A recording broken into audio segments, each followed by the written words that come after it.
And so, yeah, I just love how the book approaches this circle of life and doesn't shy away from the harshness while also showing, again, the beauty of nature. Hello, and thank you for joining me here at Why the Book Wins, where I compare books with their movie adaptations. My name is Laura, and today I am talking about The Wild Robot by Peter Brown, published in 2016, and I'm comparing it with the movie directed by Chris Sanders, released in 2024. And this is an unscheduled book versus movie video that I'm doing. I had heard so many good things about this movie, so I was very curious to watch it. And then, lo and behold, I find out it's based on a book. So then I knew I had to do a video for it. And for those who don't know, The Wild Robot is about an intelligent robot named Rozz, who after a shipwreck is stranded on an uninhabited island, and to survive the harsh environment, Rozz bonds with the island's animals and cares for an orphaned baby goose.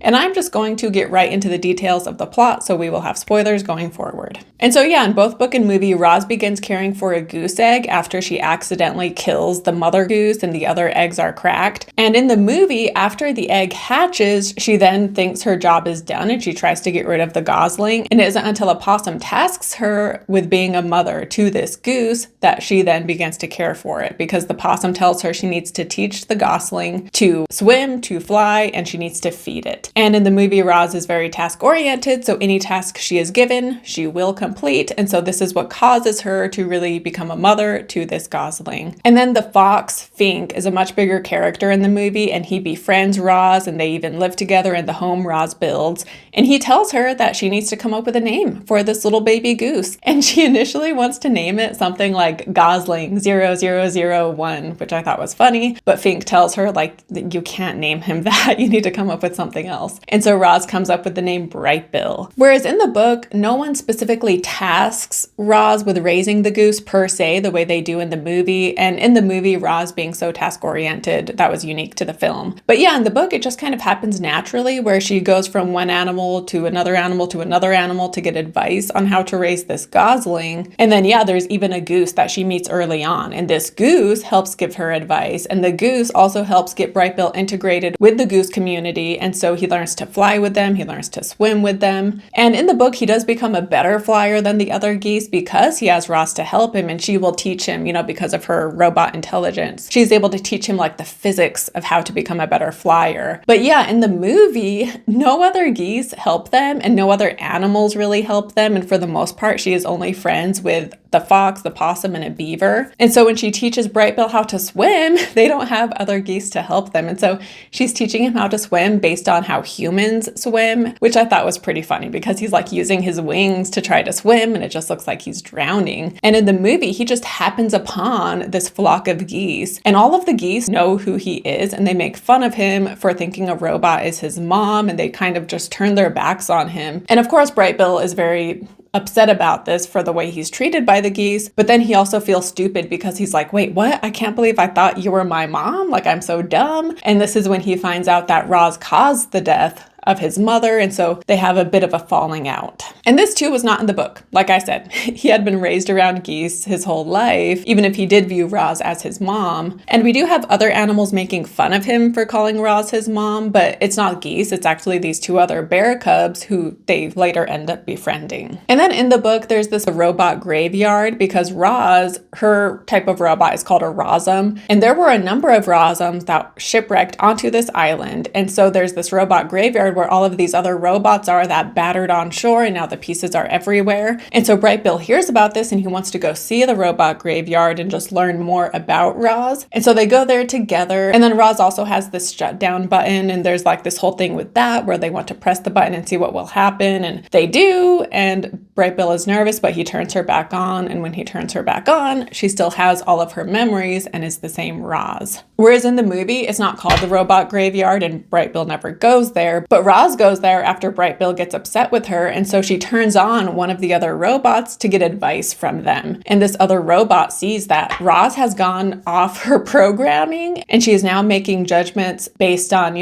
her robot heart, which she has developed rather than using her, robot brain. And also in the movie, there's this whole thing where Rozz has the ability to send a signal to her home company to come pick her up. And so right from the start, we learn about this, and she is like wanting to be returned to her home company, but for one reason or another, she's prevented from actually using this. And then when she actually does use it and the signal is turned on, she ends up turning it off very quickly after because she decides she wants to stay. But this like return home signal was not in the book. And yeah, in the movie, getting Brightbill ready to fly south for the winter was a big deal because he wasn't able to learn with the other geese. And so it is all on Rozz to teach him, and she eventually also gets the help of a falcon named Thorn. And so after this strenuous training, Brightbill, thanks to Rozz, is ready to migrate with the rest of the geese. And while this wasn't in the book, because like I said, he was learning to fly with the geese right off the bat, I did really love this scene in the movie. I thought it was very sweet, and like the way Rozz runs with him with her arms outstretched. Yeah, I thought it was a great scene. And yeah, once Brightbill flies away with the other geese, Rozz views her task as complete, and based on her programming, she now has no reason to stay. However, she goes against her programming and uses her heart to guide her and decides to stay on the island. Whereas in the book, Brightbill, he flies south, and Rozz is sad that he's gone, but again, she doesn't have this return home signal. And so the thought of going home never even occurs to her in the book because it isn't even an option. And so she just goes back to her nest, which is what she calls that dome home she has built. And in the movie, all of the animals are going into hibernation basically. And so Rozz also kind of like shuts down. However, she ends up waking up at a certain point, and in both book and movie, she sees that this winter is incredibly harsh and there are animals freezing from the cold. And so she goes out in search of all of these animals to tell them that they can come into her home to be safe. And in the movie, they all stay in her one home, whereas in the book, she goes out and she builds multiple homes like this for all of the animals on the island. And they also set up rules while they are in Rozz's home saying that they cannot hurt each other when they are under this roof. And so yeah, thanks to Rozz, most of the animals survive this harsh winter. And one of the things I liked about the book is how it shows the brutality of nature along with the beauty of it. And in regard to them being together in Rozz's home and how when they're under this roof, they keep the peace. However, we then go on to read, but when the animals went outside, it was business as usual. Sometimes a lodger wouldn't return. Sometimes a lodger would return in the belly of another lodger. As you can imagine, that made for some awkward moments. So when everyone was gathered around the fire, they tried to keep things pleasant. And then after winter is over, we then read, many creatures had frozen to death over the winter. And as the last of the snow melted away, their corpses were slowly revealed. The wilderness really can be ugly sometimes. But from that ugliness came beauty. You see, those poor dead creatures returned to the earth. Their bodies nourished the soil, and they helped create the most dazzling spring bloom the island had ever known. And so yeah, I just love how the book approaches this circle of life and doesn't shy away from the harshness while also showing, again, the beauty of nature and how things all happen for a reason, right? Like, yeah, sometimes animals die and sometimes one animal kills another animal, but that's okay because it's just part of nature, you know? And the movie does show this to some extent. Like early on, we see Fink trying to eat Brightbill, and then there's also another scene where it seems like one of the possum babies dies. However, it is then returned. But like for a minute, we think that it was just killed by an animal, and the mom isn't that bothered because again, it's just part of nature. And in both book and movie, they also tell Rozz, like, Brightbill is the runt of the litter, so he might die. So you just need to be prepared for that. But then also in the movie, when they go out to get the other animals to bring them in during the winter, in the movie, we see that one animal they go get has already froze to death. And so yeah, again, I just love how both book and movie don't shy away from this aspect of the story. But then in both book and movie, Brightbill eventually returns in the springtime, and we learn that he even led the flight during part of the migration once the leader had died. However, soon after this, Rozz, in both book and movie, Rozz's company shows up to take Rozz back. And in the movie, this is because she had turned on her signal long enough for them to see where she was. Whereas in the book, it happens because Rozz threw a celebration and had a huge bonfire. And so a passing ship saw the bonfire and saw the robot. And so they told the company that they had to come and get this robot. But yeah, so these robots show up to get Rozz. However, Rozz and the other animals are able to fight them off and kill all of them. However, other animals are hurt in the process, and the island has also been damaged. And in the movie, there was even this huge fire that ruined a lot of it. But before the robots died, in both book and movie, they tell Rozz the company will just keep sending more and more robots. Like, they won't stop until they have you. And so with this in mind, along with the fact that Rozz is in bad shape and she could use repairs, she decides that she will voluntarily return to her home company. And so her plan is to be repaired and then find a way back to the island. And in the book, it just ends with her leaving, which felt so abrupt.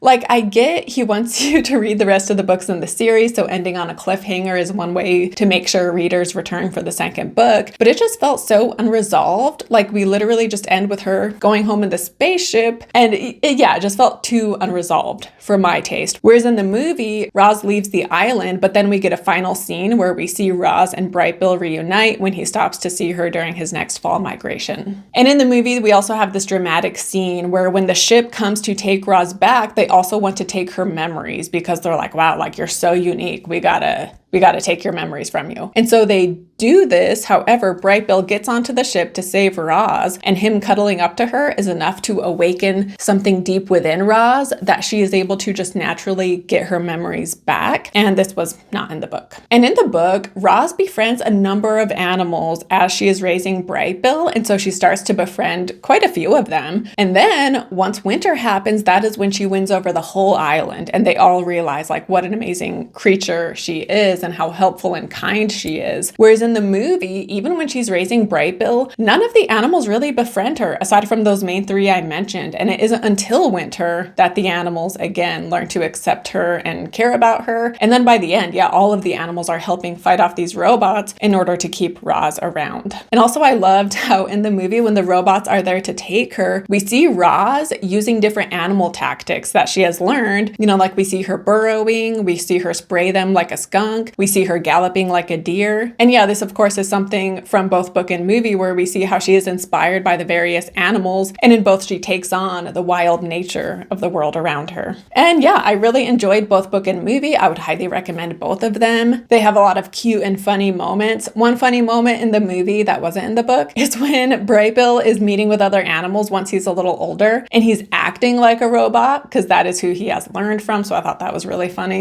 And then both book and movie also just have a very sweet, good message. I was worried while reading the book that in the end, Brightbill or Rozz would end up dying, and I really did not want that to be the case because I feel like that's such an easy way to get your readers to feel emotion or your watchers. And when it's not done well, it just comes across cheap. And so I tend to not like when writers do that because often I feel like they don't do it well. Not often, but enough times I feel like they don't do it well. And again, it's just a cheap way to get your readers to feel something. And so I was very happy that in both book and movie, Rozz and Brightbill live in the end. And I feel like they are able to tug on the heartstrings in ways that maybe require more work than just having one of them die in the end. I was also worried while reading the book that the book would end up having the stance of like, humans are terrible because look what they do to nature. And while I do feel sad seeing the way humans have ruined nature and seeing the poor way we treat the earth,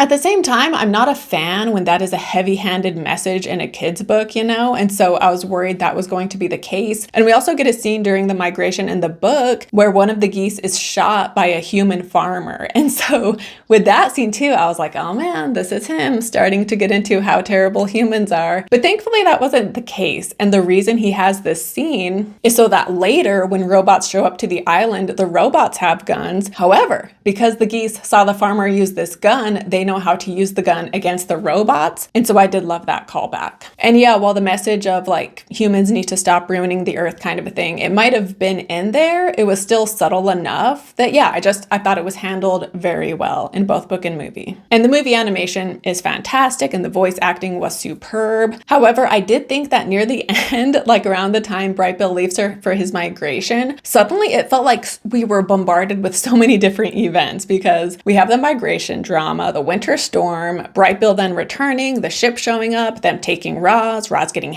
out with the help of Brightbill and them, taking Rozz's memories, the animals fighting off the robots, and then we have the fire the animals have to put out. So the pacing felt kind of weird because suddenly at the end, like we were bombarded with events, and yet at the same time, it felt like the ending kind of stretched on too long because it was just like one thing after the other. Whereas in the book, even though a number of these events still happen in the book, I thought the book had much better pacing. pacing. And when it comes to which one wins, it's hard to say because they really are neck and neck. Again, the book had better pacing. However, the movie had incredible visuals, although the book also does have really cute illustrations too. But then the book ending I thought felt very abrupt, whereas in the movie, again, we get that scene where Rozz and Brightbill reunite, and I felt like even though Rozz isn't back on the island, one, we can assume she has a plan in the works, and two, I think that scene of them reuniting is still enough to tide the audience over until we get a sequel, if there's a sequel. I'm assuming there will be because this movie did so well, and there is a book sequel, so it would make sense. But yeah, and then the movie, it does change a number of details, but it stays true to the overall plot and the overall message of the book, and so I thought they just did a great job adapting it. And so yeah, it's hard to say. I'm almost tempted to say the book because I feel like I have fewer nitpicks with the book, but then again, the movie I really enjoyed too, and my biggest complaint with the movie is probably just the ending, how it kind of felt a bit too stretched out, whereas my issue with the book has to do with the ending too because it felt so abrupt. So I have issues with the endings for very different reasons, but honestly, this is really hard to choose. So I'm leaning towards the movie, but the book was fantastic too, so you should definitely check out both. If you like one, you will like the other. If you have read the book and seen the movie, do you think it's a tie, or is there one that you think is the clear winner? Let me know down in the comments. And I am on hold for the second book at the library because I'm not waiting for a second movie to potentially come out because I gotta know what happens with Rozz, because again, it was such a cliffhanger of an ending, and I assume, of course, she will make it back to the island, but I gotta know how it happens. So hopefully that book comes in soon. But anyway, thank you so much for watching this video. Don't forget to like and subscribe if you have not already, and be sure to comment your thoughts on the wild robot down below, and I will see you next time. Bye.